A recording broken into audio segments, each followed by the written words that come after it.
How to file income tax for self-employed using TurboTax. Hi guys, welcome to our channel. Let's begin. First thing you want to do is gather your documents such as 1099 NEC or 1099K. Now choose the right TurboTax version. Now log into your account. Then select self-employed or independent contractor when prompted about your income sources.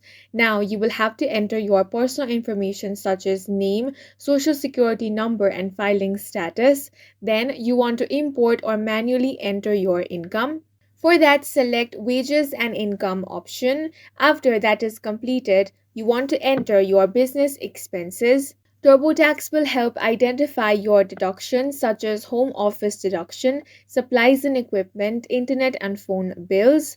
Once that is done, you want to review all the information you have entered. TurboTax will check for additional deductions like self-employment tax deduction, qualified business income deduction. Once all of that is completed, TurboTax will let you file electronically for faster processing. And that's it for this video. If you found it helpful, please make sure to hit the like button and subscribe for more videos like this.